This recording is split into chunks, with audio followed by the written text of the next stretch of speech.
मुरली अमृत की धारा है धारा, जो देती दुखों से किनारा। मुरली अमृत की धारा है धारा, जो देती दुखों से किनारा। भूले जीवन में हो जाए शिव बाबा मुरली में समझाए। भूले जीवन में हो जाए शिव बाबा। ओम शांति। आज की तारीख है 25/10/2024 के बाबा के साकार महावाक्य। मीठे बच्चे, बाप की एक नज़र मिलने से सारे विश्व के मनुष्य मात्र निहाल हो जाते हैं। इसलिए कहा जाता है नज़र से निहाल। बाबा ने प्रश्न पूछा, तुम बच्चों की दिल में खुशी के नगाड़े बजने चाहिए, क्यों? बाबा ने उत्तर दिया, क्योंकि तुम जानते हो बाबा आया है सबको साथ ले जाने। अब हम अपने बाप के साथ घर जाएंगे। हाहाकार के बाद जय जयकार होने वाली है। बाप की एक नज़र से सारे विश्व को मुक्ति, जीवन मुक्ति का बरसा मिलने वाला है। सारी विश्व निहाल हो जाएगी। ओम शांति। रूहानी शिव बाबा बैठ अपने रूहानी बच्चों को समझाते हैं। यह तो जानते हो कि तीसरा नेत्र भी होता है। बाप जानते हैं सारी दुनिया की जो भी आत्माएं हैं सबको मैं बरसा देने आया हूँ। बाप की दिल में तो बरसा ही याद होगा, लौकिक बाप की भी दिल में बरसा ही याद होगा। बच्चों को बरसा देंगे। बच्चा नहीं होता है तो मूझते हैं किसको दें, फिर अडॉप्ट कर लेते हैं। यहाँ तो बाप बैठे हैं, इनकी तो सारे दुनिया की जो भी आत्माएं हैं सब तरफ नजर जाती है। जानते हैं सबको मुझे बरसा देना है। भल बैठे यहाँ है, परंतु नजर सारे विश्व पर और सारे विश्व के मनुष्य मात्र पर है, क्योंकि सारे विश्व को ही निहाल करना होता है। बाप समझाते हैं यह है पुरुषोत्तम संगम युग। तुम जानते हो बाबा आया हुआ है सबको शांति धाम सुख धाम ले जाने। सब निहाल हो जाने वाले हैं। ड्रामा के प्लान अनुसार कलब कलब निहाल हो जाएंगे। बाप सब बच्चों को याद करते हैं।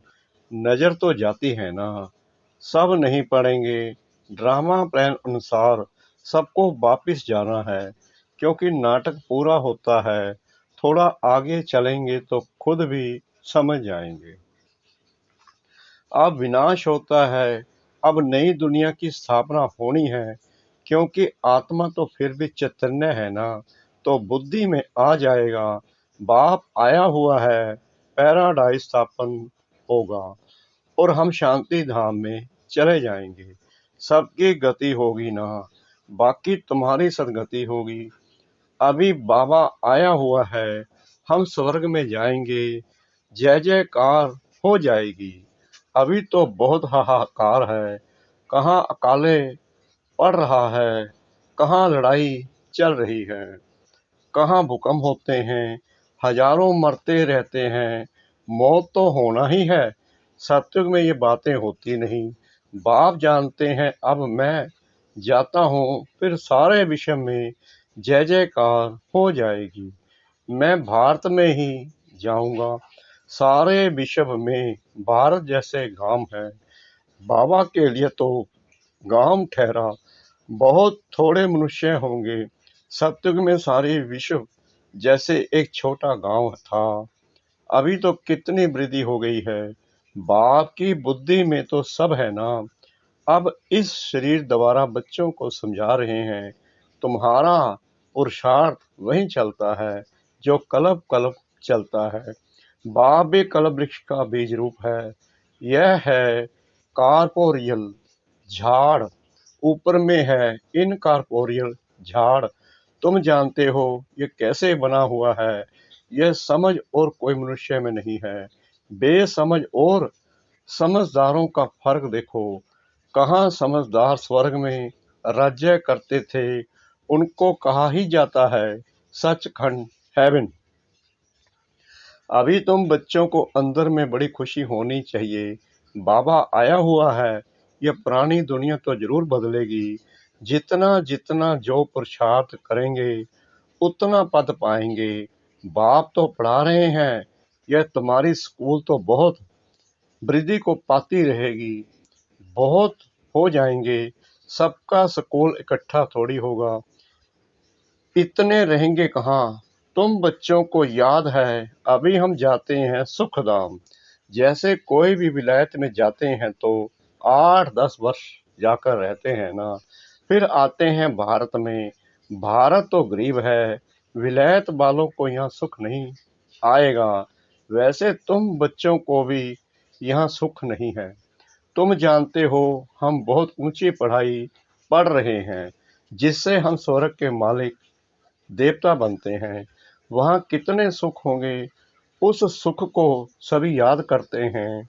यह गांव यानी कलयुग तो याद भी नहीं आ सकता। इनमें तो अथाह दुख है। इस रावण राज्यपति दुनिया में आज अपरम अपार दुख है, कल फिर अपरम अपार सुख होंगे। हम योग बल से अथाह सुख वाली दुनिया स्थापन कर रहे हैं। यह राजयोग है ना। बाप खुद कहते हैं, मैं तुमको राजाओं का राजा बनाता हूँ। तो ऐसा बनाने वाले टीचर को याद करना चाहिए ना। टीचर बिगर बैरिस्टर, इंजीनियर आदि थोड़ी बन सकते हैं। यह फिर है नई बात। आत्माओं को योग लगाना है। परमात्मा बाप के साथ जिससे ही बहुत समय अलग रहे हैं, बहुकाल क्या, वह भी बाप आप पे ही समझाते रहते हैं। मनुष्य तो लाखों वर्ष आयु कह देते हैं, बाप कहते हैं नहीं, यह तो हर 5 या वर्ष बाद तुम जो पहले पहले बिछड़े हो वहीं आकर बाप से मिलते हो। तुमको ही पुरुषार्थ करना है। मीठे मीठे बच्चों को कोई तकलीफ नहीं देते हैं। वाह वाह वाह वाह। सिर्फ कहते हैं अपने को आत्मा समझो। जीव आत्मा है ना। आत्मा अविनाशी है, जीव विनाशी है। आत्मा एक शरीर छोड़ दूसरा लेती है। आत्मा कभी पुरानी नहीं होती है। वंडर है ना। पढ़ाने वाला भी वंडरफुल, पढ़ाई भी वंडरफुल है। किसको भी याद नहीं, भूल जाती है। आगे जन्म में क्या पढ़ते थे, किसको याद है क्या। इस जन्म में तुम पढ़ते हो, रिजल्ट नई दुनिया में मिलती है। यह सिर्फ तुम बच्चों को पता है। यह याद रहना चाहिए, अभी यह पुरुषोत्तम संगम युग है। हम नई दुनिया में जाने वाले हैं। यह याद रहे तो भी तुमको बाप की याद रहेगी। याद के लिए बाप अनेक उपाय बताते हैं। बाप भी है, टीचर भी है, सतगुरु भी है। तीनों रूप में याद करो। कितनी युक्तियां दे रहे हैं याद करने की, परंतु माया भुला देती है। बाप जो नई दुनिया स्थापन करते हैं, बाप ने ही बताया है। यह पुरुषोत्तम संगम युग है। यह याद करो, फिर भी याद क्यों नहीं कर सकते हो। युक्तियां बतलाते हैं याद की, फिर साथ साथ कहते भी हैं माया बड़ी दुष्टर है। घड़ी घड़ी तुमको भुलाएगी और देह अभिमानी बना देगी। इसलिए जितना हो सके याद करते रहो। उठते बैठते चलते फिरते देह के बदले अपने को देही समझो, यानी कि आत्मा समझो। यह है मेहनत। नॉलेज तो बहुत सहज है। सब बच्चे कहते हैं याद ठहरती नहीं। तुम बाप को याद करते हो, माया फिर अपनी तरफ खींच लेती है। इस पर ही यह खेल बना हुआ है। तुम भी समझते हो हमारा बुद्धि योग जो बाप के साथ और पढ़ाई की सब्जेक्ट में होना चाहिए, वह नहीं है। भूल जाते हैं, परंतु तुम्हें भूलना नहीं चाहिए। वास्तव में इन चित्रों की भी दरकार नहीं है, परंतु पढ़ाने समय कुछ तो आगे चाहिए ना। बाबा कहते हैं परंतु पढ़ाने समय कुछ तो आगे चाहिए ना। कितने चित्र बनते रहते हैं, पांडव गवर्नमेंट के प्लान देखो कैसे हैं, उस गवर्नमेंट के भी प्लान हैं।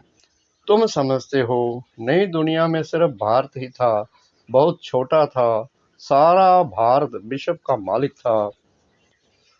एवरीथिंग न्यू होती है, दुनिया तो एक ही है, एक्टर्स भी वही हैं, चक्कर फिरता जाता है। तुम गिनती करेंगे इतने सेकंड, इतने घंटे, दिन, वर्ष पूरे हुए, फिर चक्कर फिरता रहेगा। आजकल करते करते 5000 वर्ष पूरे हो गए हैं। सब सीन, सीनरी, खेल पाल होते आते हैं।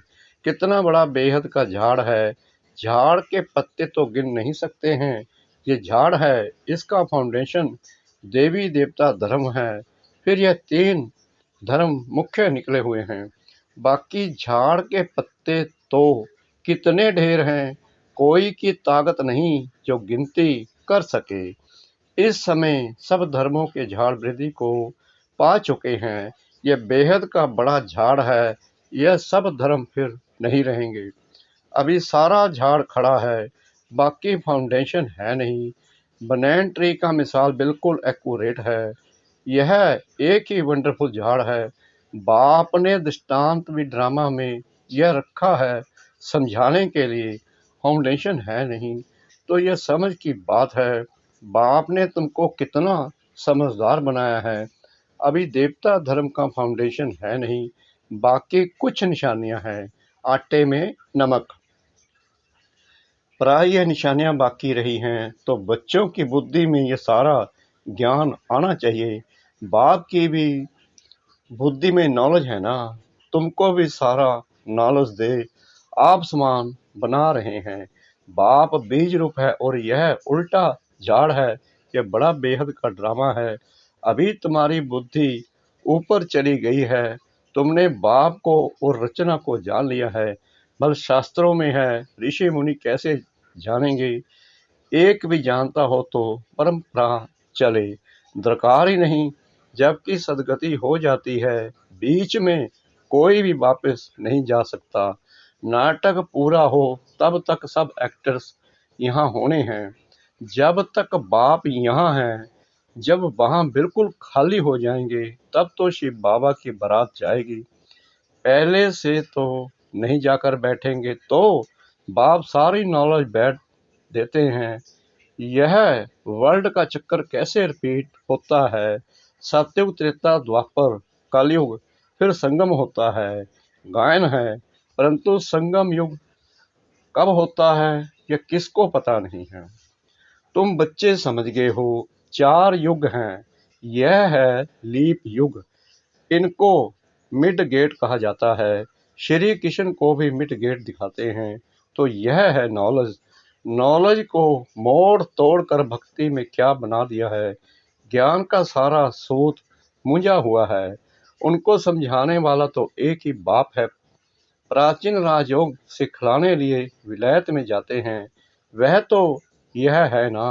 प्राचीन अर्थात पहला सहज राजयोग सिखलाने बाप आए हैं। कितना अटेंशन रहता है।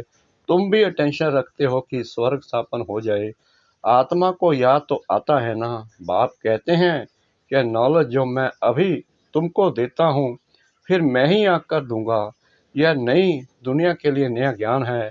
यह ज्ञान बुद्धि में रहने से खुशी बहुत होती है।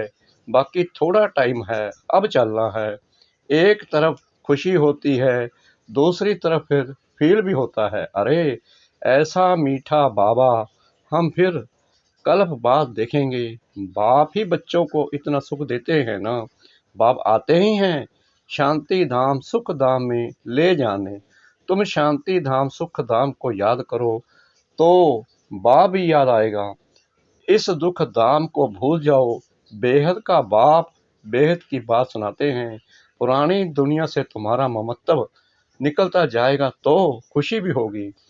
तुम रिटर्न में फिर सुखधाम में जाते हो, सतो प्रधान बनते जाएंगे। कलब कलब जो बने हैं वही बनेंगे और उनको ही खुशी होगी। फिर यह पुराना शरीर छोड़ देंगे, फिर नया शरीर लेकर सतो प्रधान दुनिया में आएंगे। यह नॉलेज खलास हो जाएगी। बातें तो बहुत सहज हैं, रात को सोते समय ऐसे ऐसे सिमरन करो तो भी खुशी रहेगी। हम यह बन रहे हैं, सारे दिन में हमने कोई शैतानी तो नहीं की, 5 विकारों से कोई विकार ने हमको सताया तो नहीं, लोभ तो नहीं आया, अपने ऊपर जांच रखनी है। अच्छा, मीठे मीठे सिकलते बच्चों प्रति माता पिता बाप दादा का याद प्यार और गुड मॉर्निंग। रूहानी बाप की रूहानी बच्चों को नमस्ते। हम रूहानी बच्चों की रूहानी बाप दादा को श्रद्धा भरी प्रेम भरी नमस्ते। शुक्रिया बाबा, शुक्रिया बाबा, शुक्रिया बाबा, इस मीठी मीठी मीठी मुरली के लिए। धारणा के लिए मुख्य सार। नंबर 1, योग बल से अथाह सुखों वाली दुनिया स्थापन करनी है।